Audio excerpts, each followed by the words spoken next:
Welcome, everyone, to another edition of the Northwest Oklahoma Sports Show. I'm your host, Nick Friesen, current sports writer at the Enid News and Eagle. This episode of the Northwest Oklahoma Sports Show is brought to you by Kinley's Tanning and Boutique in Enid. From custom game day tees and boutique fashion to tanning and red light therapy, they've got everything you need to look good and feel even better. Stop by 2108 West Willow Road or follow online at kinleyscreations.com.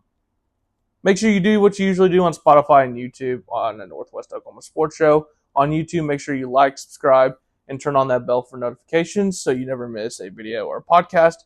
And then on Spotify, make sure you're following the page Northwest Oklahoma Sports Show so you never miss a video or podcast on there as well. Alrighty, we have a fun show planned ahead for you, so let's get right into Northwest Oklahoma Sports. So for our first segment today, in this edition of the Northwest Oklahoma Sports Show, we're going to start with what we always do, and that's high school football action that occurred last week on Friday night. We had all the teams play on Friday night, which is something, that doesn't happen a lot, but, happens every once in a while during the year, once or twice, I think, really. But next week is going to be fall break for most of the teams, so all the games really are going to be on Thursday next week, But this week was on Friday, and we had a lot of high school football action going on. I covered, kept my eye on two games. Obviously, I covered the Enid Norman game, and then, I kept my eye on the Waukomis and Covington Douglas game. We'll start with Enid versus Norman. Just a couple takeaways from that. Enid jumped out to a 14-0 lead. Had that get on the punt. They got 3 and out, have to punt. Norman fumbles the punt on special teams, and then one play later, Isaiah Ivy finds Des Middlestep for a touchdown to make it 7-0. They kick it off. Norman's first play of the game. Enid's Brody Mills intercepts the pass and returns it for a 26-yard interception return. So you're thinking, this is going to be hopefully a really good game. And then, Norman settled in on offense and, settled in a big way. I think, I was in the visitors' press box and, Norman coaches were, in I think another room or 2 rooms down or something, but I could hear them still. And I think at one point at the end of the first half, they said they had run like 19, it's either between 17 and 19 plays, and they had scored on 9 of them, and not just like field goals or something, like touchdowns. And so once their offense settled in the first half against Enid, it was over. Obviously, Enid suffers the 56-14 loss to Norman on Friday, and 3 takeaways from this. Isaiah Ivy, for his first start as a freshman quarterback in the position, he did what he needed to do. I mean, he didn't make the big mistakes, kept it simple. He made those short completions and everything. It was over 100 passing yards and a passing touchdown. It was just, here or there and everything. There wasn't just much going on, but he made some easy reads and he made the correct reads to, get some yardage and everything. And, they did go 3 and out. They did have some stalls on offense, but overall, I just thought Isaiah, for what, was tasked of him after Nehemiah Hernandez got injured, what Isaiah was capable of doing Friday night was truly, impressive and, something to build off of going into next week and seeing what you can do against a Bixby defense that is just impressive, to say the least. But I liked what Isaiah did. Side note from that, this was my third takeaway from this game. Des Middlestep is a dynamic threat for the rest of the season. And if he can stay healthy, and health is always that, always comes into play so far later in the year. And then if he can do that, he's a dynamic weapon. He had over 100, I think he had 105 receiving yards and then 1 touchdown in the contest. And he was making, when the ball was thrown his way, he was making the plays. And he's kind of like what Keon Young does for them. He's just another dynamic weapon that, a ball in the air is always his ball, no matter what. And he was really impressive Friday night for, what he was able to do and try to keep that offense moving on their drives and stuff. But, I like what Des showed, and I like what he's going to be showing the rest of the season, because he is that deep threat that, if you can get one-on-one with a corner that can be tested, Dez is going to go get that ball. And so he's pretty impressive for what he's capable of doing on the outside. So then my final takeaway from this game, I talked about once Norman got the offense settled in, it was really the rushing attack. Anthony Johnson, Norman running back. I mean, I think he had over 150 rushing yards in last year's game against Enid, and he had over 100 rushing yards in one quarter this game in this game against the Plainsmen. He had 100 rushing yards, 3 touchdowns in the contest. He was truly dynamic in the running game, and his counterpart Crew Knowles was just as good as well. Crew Knowles for them. What makes him special is, and Coach Rocky Martin for Norman talked about this after the game. He praises Crew for his threat, his speed capability, but he can play wherever they need him to. I mean, it was either wide receiver, quarterback, running back at some points. I mean, he was split inside a little bit at some points in the game for the Tigers, and he took a jet sweep 27 yards. He took a quarterback draw up the middle, and I think he raced it in for I can't remember. It was a 40-yard touchdown. That's right. Yeah, 40-yard touchdown run for Crew Knowles when he was at quarterback for a couple of plays. I mean, the man can do it all for him, and he's a senior and he understands what it's going to take to compete at 6A this season, because there's a lot of good 6A teams this year, not just Bixby, but there's a lot of other solid teams that are going to be looking to challenge Bixby in that 6A1 state title game. So here's Coach Rocky Martin talk about the win and kind of the overall aspect of how Anthony Johnson and Crew Knowles are just a dynamic duo in the running game for the Tigers. Yeah, first Crew is he does it all. Whether it's wide receiver, whether it's tailback, whether it's quarterback, whether it's kick, punt returner, you name it, safety. And then when you throw in Anthony Johnson and how hard he's running downhill, and really how well our offensive line is blocking, I think those guys are dangerous with the football, especially behind that offensive line. So it's like Coach Martin said, Johnson and Crew Knowles are just kind of a dynamic duo that feed off each other throughout the whole contest. And they were too much for the Plainsmen, and they're going to probably be too much for some teams in the district this season. So congratulations to the Tigers. They get more next week, I do believe.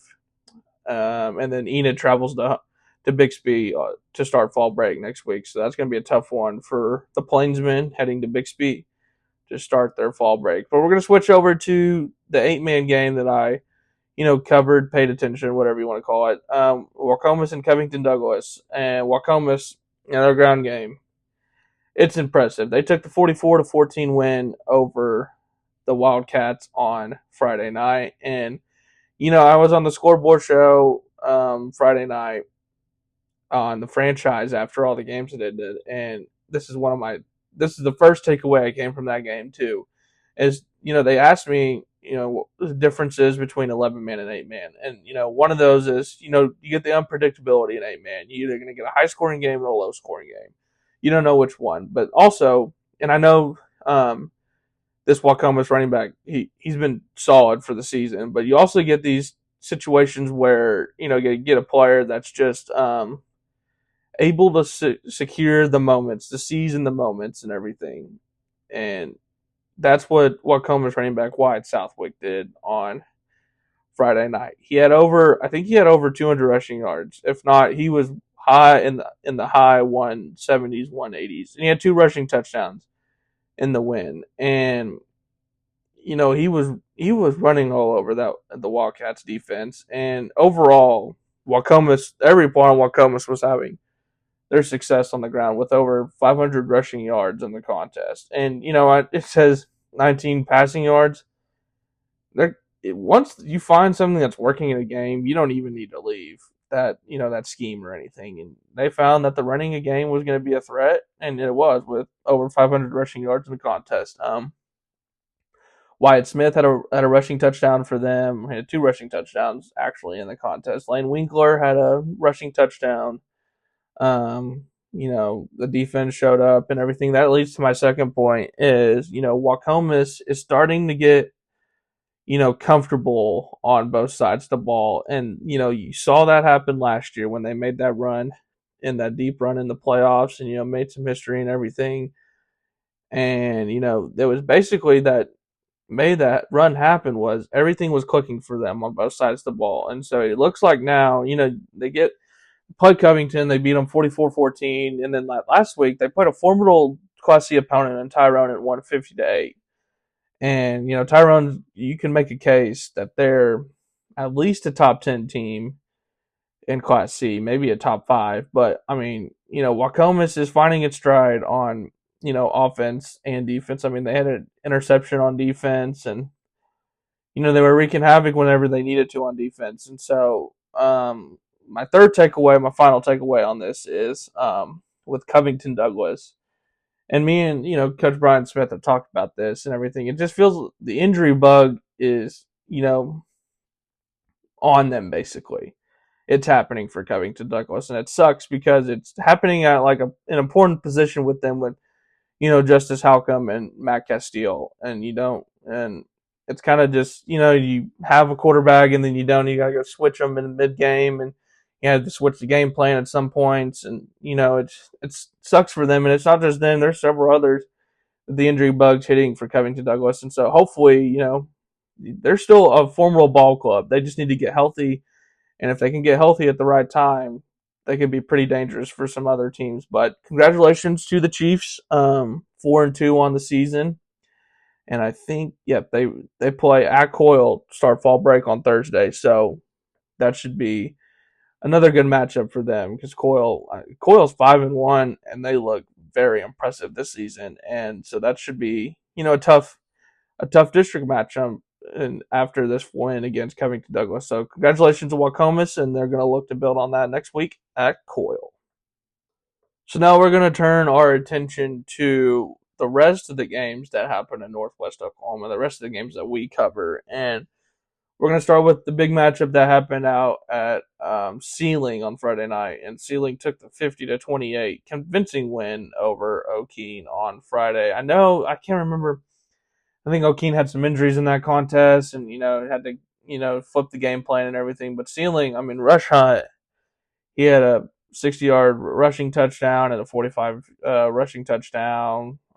Rush is an exceptional player. And so, Sealing's on that trajectory of making another Class B state title game. Class B2, I should say, since they've split up that class. But, yeah.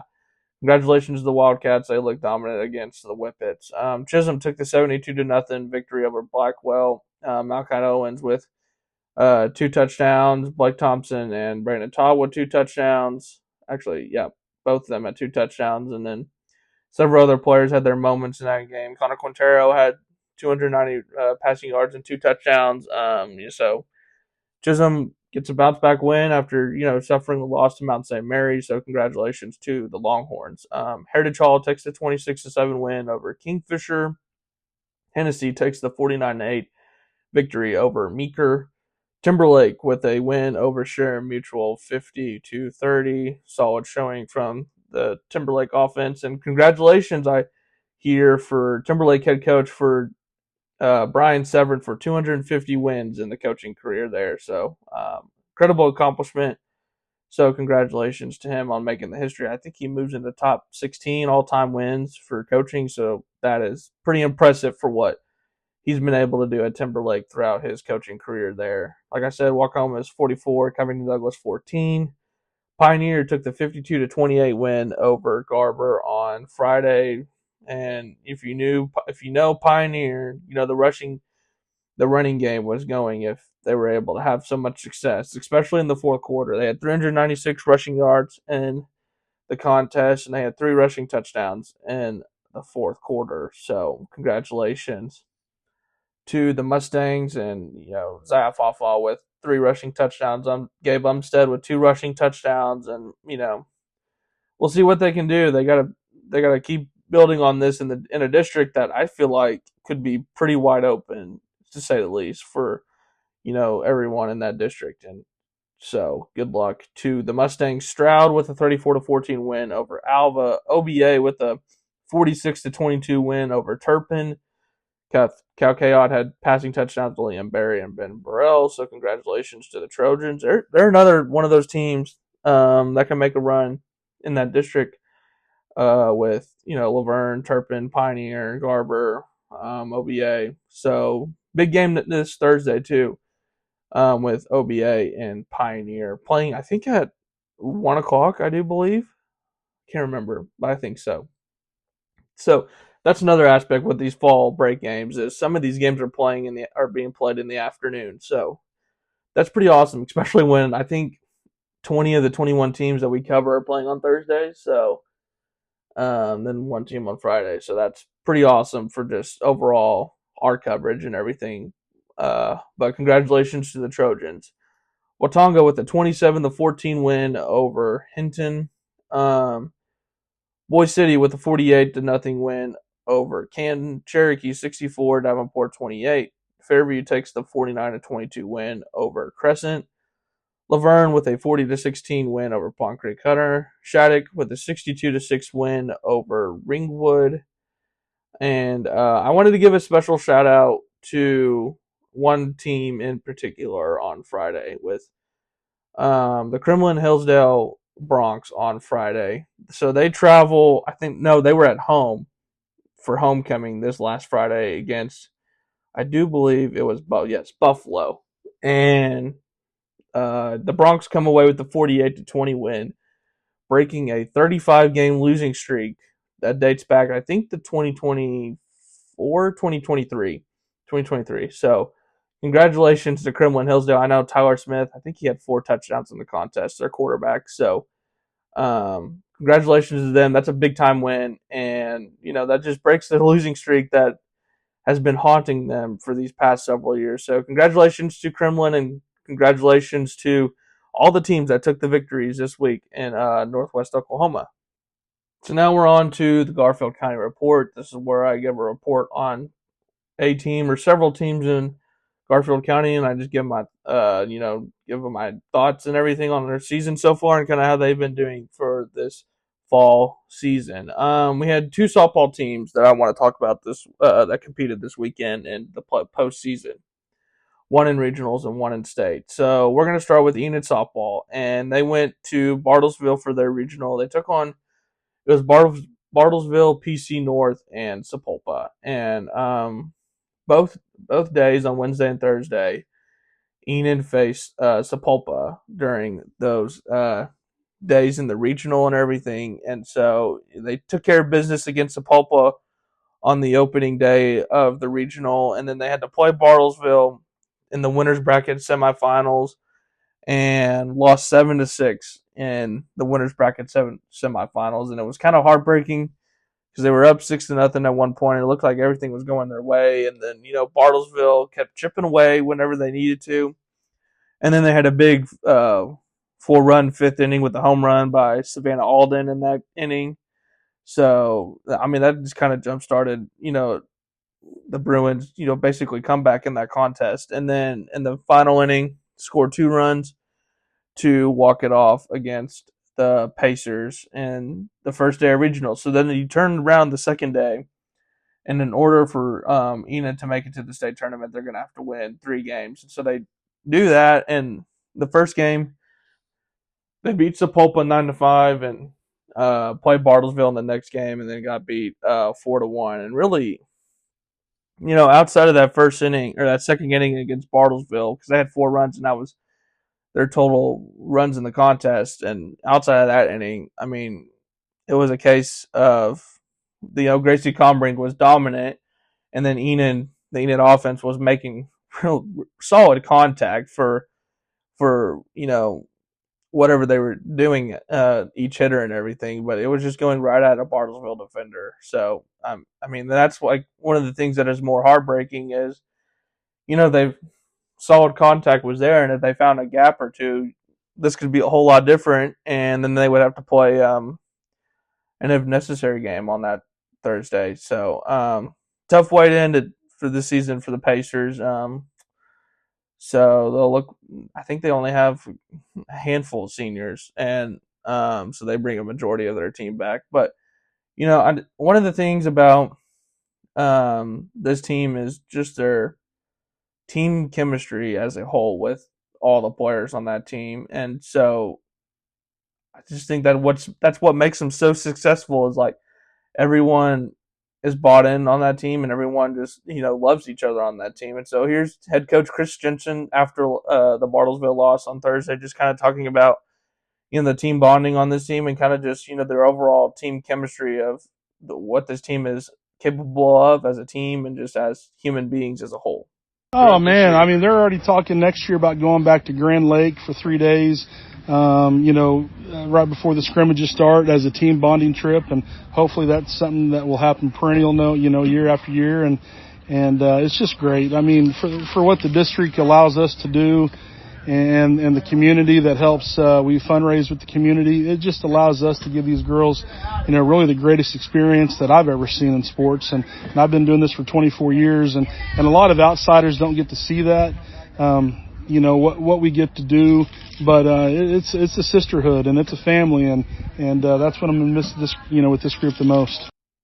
So it's like Coach Jensen said, that team is full of players that just love each other, and they have the back from the district and everything for what they've been able to do these past several years has been truly remarkable, because there's been some dark times at Enid softball before Jensen took over and everything, but once he took over, and it's been amazing, to say the least. And so I'm sure they'll be back, and they'll be looking for another chance at the state tournament next season for fast pitch softball. We're going to flip over to Class A state, where Waukomis was playing in the Class A state tournament this week, and they took on Caddo. And when you make your first fast pitch state tournament, like Waukomis did in school history, it's like you get there and you got to play the best team in Class A for the last several years, who's won the last 8 like softball state tournaments, not just fast pitch only, slow pitch only, like the last eight softball state tournaments combined, with 4 from slow pitch, 4 from fast pitch. So Waukomis takes on the Caddo in the quarterfinals, and they suffered a 6-0 loss to the Bruins on Thursday at Hall of Fame Stadium. A couple things here, just Harley Taylor for Caddo was just dominant with, giving up only 5 hits and 0 runs and securing 3 strikeouts in the win. And that's really, she was the main story of that contest. And so the second takeaway from this is Waukomis will look to build off this history-making season. I mean, they can only go up from here at this point. And I think with what they have coming back, and with head coach Nathan Pearson and the assistants and everything on there, I mean, it's going to be hard not to think, could they, make it to a state finals and hopefully win a state championship in a couple of years. And so with that talent this year, I mean, they were pretty dominant this year, and they deserved to make the state tournament and make that history and everything. And so after this year, it's only up from here for them. So hopefully, in a couple of years, or even maybe next year, they can get back there and, win a state title for Waukomis. And I know if that town were to win a state championship, that community would be a special feeling whenever they got back with that state title and everything. But congratulations to Waukomis softball. I know it wasn't the outcome y'all wanted in the state tournament, but history-making season, and those teams will always be remembered in Waukomis softball history. So congratulations to the Lady Chiefs on a history-making year. So now we're going to flip over to the college ranks for the next segment of the NWOK Sports Show podcast. We're going to start with OU versus Houston, OSU versus Houston, and that contest at 11 a.m. on Saturday. This is my first takeaway from this. Shout out to Section 231. Pretty remarkable, to say the least, with, a guy that took a $10 bet to take his shirt off and start waving it in that section. And then after that, it was over, looked like 100 guys or something that spanned across 2 sections. So, I mean, that's why they call them loyal and true, right? And they're going to be 30-16 or whatever, and they're still just out there waving their shirts in the air with no shirts on and everything. So shout out to Section 231. But I digress on that. That's my first takeaway though from the game, and that's kind of remarkable. That's my first takeaway. That just shows what the state of the program is right now for OSU. But second takeaway, it just seems like the defense. It seems like the defensive line's fine. It's just sometimes the secondary and linebackers, just the running game. They don't stop the running game, plain and simple, and they don't even stop the passing game either. It's kind of just hand in hand both ways and everything. But yeah, they just don't. The defense just does nothing good for what the offense tries to do on offense and everything. And so the defense has struggled all year, and it's going to probably continue to struggle for the rest of the year until they try to, maybe figure something out for the rest of the season. Third takeaway from this, just let's play just like Bank Bowens or Noah Walters for the rest of the year. And let's let Sam Jackson play what he transitioned to out of California this past year. Let Banks or Noah play, and I guess interim coach Doug Meacham talked to the reporters on Saturday or whatever, spoke during the meetings with the TNT people or whatever. I guess when Haas Haney comes back, he does want to play, so that's a situation that could be something good for OSU. That he still wants to play this season, and once he does come back, I think he definitely should play. But right now, just let Banks or Noah Walters play, because Sam did good for what the situation was and everything, but it's got to get better on both sides of the ball in order to win these football games, and that might not happen this year. Might need the transfer portal or NIL to take place during the offseason. But congratulations to Houston, another big win for them. Another disappointing loss for OSU, because I just don't see a way where they can win football games where they can't stop anything on defense, it seems like. And then on offense, it just a couple drives there, but then they take 2 steps back on a drive, a couple drives, take 2 steps back on another drive. But that's probably going to happen for the rest of the year. So whatever on that. Hopefully OSU can maybe get a win at homecoming against Cincinnati next week. We'll see. Cincinnati's playing some good football right now. So good luck to the Cowboys next week as they take on Cincinnati. So now we're going to talk about the game of the week for college football. I think it was, until Indiana took down Oregon, but whatever. But we're going to talk about OU versus Texas. First takeaway from that 26-3 win, or 23-6 win over Oklahoma. John Mateer, man. I get it. I get it, you wanted to play. And, this is what I was thinking in my head during that game is, yeah, it probably only took that amount of time for that bone to just kind of heal a little bit and, make it comfortable. And then he said after the game the pain wasn't even there. So,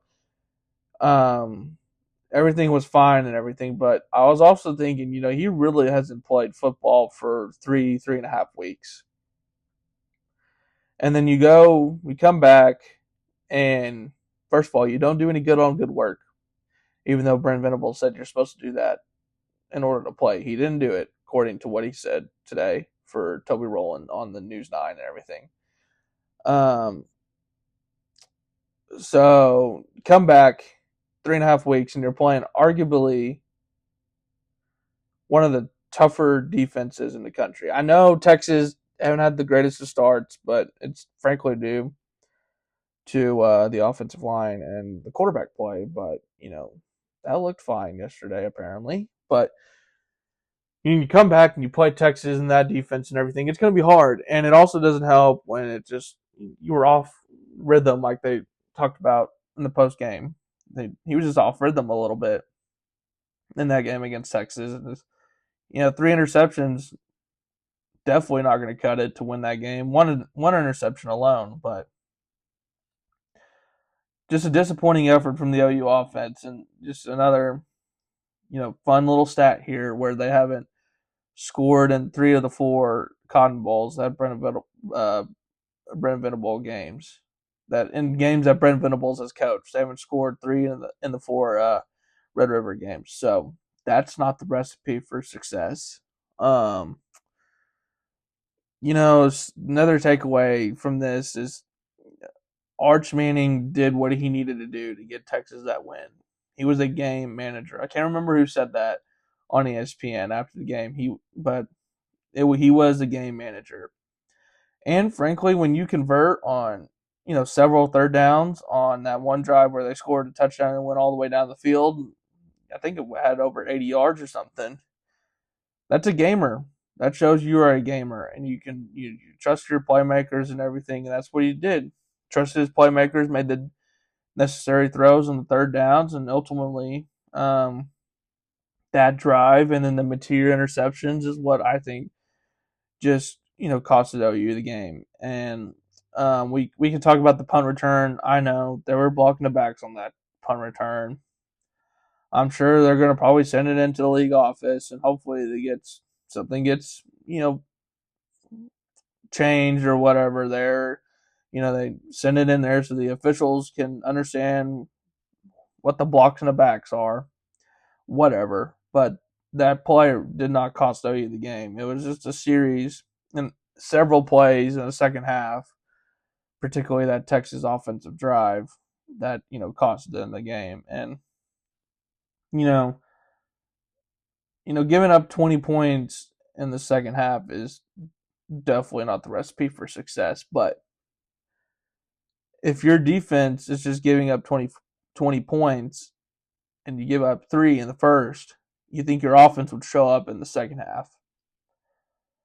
But they didn't. They didn't make any plays at all in the second half. And so that's what ultimately costed them that game in the Red River rivalry. So we'll see where OU goes from here, especially, next week.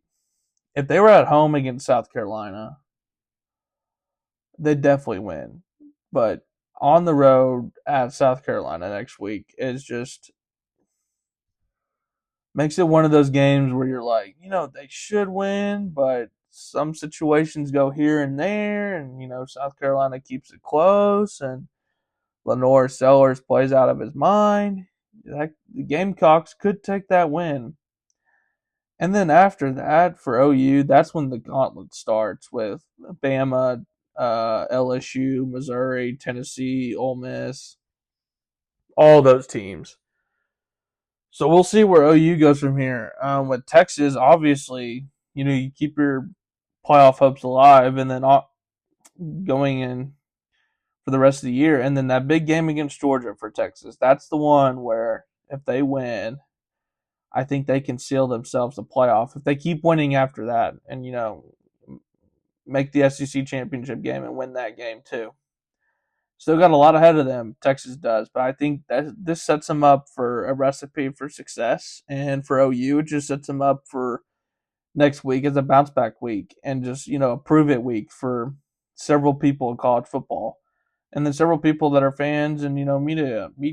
And for me, it is a prove it week for them. And, they got to get that running game going on offense. That's where it starts. The running game is atrocious right now. Jaden Knott is done. He should never play another snap for them. I don't know if anyone's seen that play of, they're running out there and Jaden Knott's lead blocker, and, Jaden Knott literally touches no one, blocks nobody, doesn't even come close. Looks like he's scared to block. So yeah, the Jaden Knott experiment's done. Give Torrey Blaylock more touches. And just ride with him and Javonte Barnes at that point. As far as the offensive line, first of all, they got to get healthy. Second of all, what has happened to the pass protection? That is something you could have leaned on throughout the season because how successful you were in the passing department the first 3 weeks of the season. And then you get through that and you play Kent State. Not very good. Texas, it was awful. So what has happened to the passing protection? Got to fix that. And, if it keeps going like this and they end up 7-5, there might be like a staff overhaul at OU this offseason. There are going to be a lot of people that are going to lose their jobs if they go 7-5, especially on offense. But yeah, I still do think OU is going to take the win against South Carolina. But man, it's going to be a tough one, especially coming off this game where it was defeating to say the least for a team that looked like they had everything falling their way. The chips were starting to go their way. And then for them to come out and look like that against Texas, that was awful. It's embarrassing, to say the least. But hopefully they can get back on track next week against South Carolina. And then, after that, you got to get through that gauntlet with only one other loss. Can't get through that gauntlet with, finishing 9-3 or whatever. Ain't going to cut it because that's not going to cut it for the playoff. But we'll see what they do next week against South Carolina. And now for this final segment of the Northwest Oklahoma Sports Show podcast, it's going to be the rant of the week. And this is where I pick a topic in all the sports world, not Northwest Oklahoma, and I give my rant and take on it for the week. We're going to stick with SEC football, but not football. It's going to be SEC officials. Hook it up. That's all I have to say about the officials in the SEC. You better hook it up because you're going to have some angry people, angry coaches to say the least, in the SEC. I'm going to stick with 3 key instances in games this week. Obviously, one of them is OU and Texas with that Texas punt return for a touchdown. I counted 4 blocking the backs. There might have been more. I counted 2 blatant blocking the backs. I counted one of those blocking the backs 10 yards away from, no, not 10, 6 yards away from an SEC official. And he didn't call it. Didn't even budge. So, there's one. Number 2, Auburn, Georgia. I can't even believe I'm helping Jackson Arnold here. But Jackson Arnold crosses the goal line with the ball in his hands for a touchdown on a QB sneak. And, they celebrate and everything, and then they go back for an interview, and then a replay, and then coming out of the replay, the official said that he lost the ball in the end zone.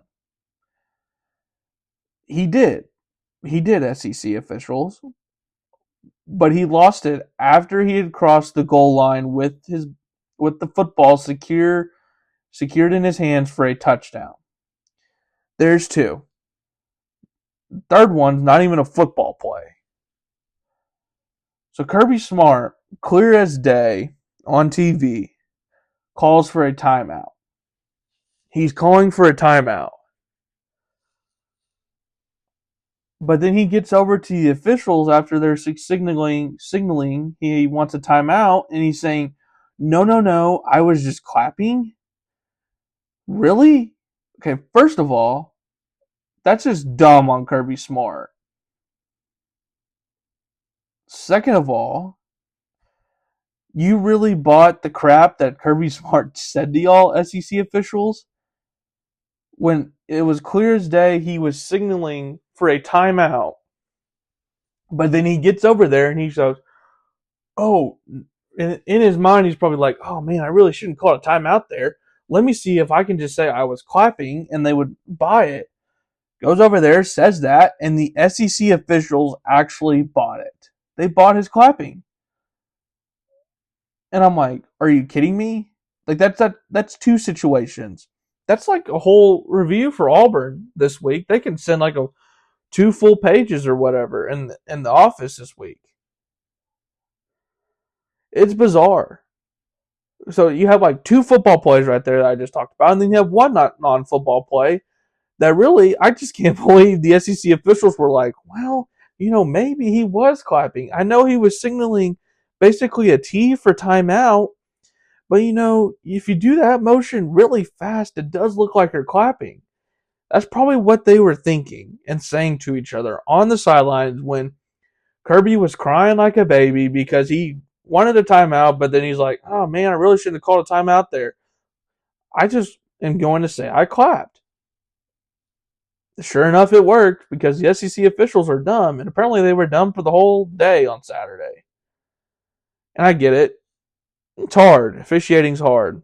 But I have a brother that's officiating in college football. But even he would say in that OU Texas punt return that there were several blocking the backs that really should have been called.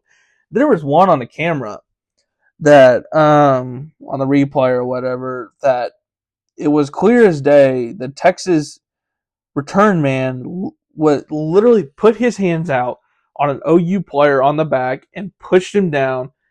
And I seriously don't even think the SEC officials even budged when that happened. They didn't care. Or I didn't care is strong. They just didn't see. Or whatever. Or it was just like, you know what? That might work for not blocking the back. Whatever. But, like I said in that OU Texas recap, that's not why OU lost the game. What lost OU the game was the incapability of running the football. The pass protection sucked. Mateer was not very good. And, Arch Manning was a gamer on third downs on that one drive and then really in the second half. So that's how OU lost the football game. But when you have a situation on a punt return where, quite frankly, I would expect every punt return that's ever happened has a situation where there has been a block in the back or there's a situation where an official could have made a call on a block in the back.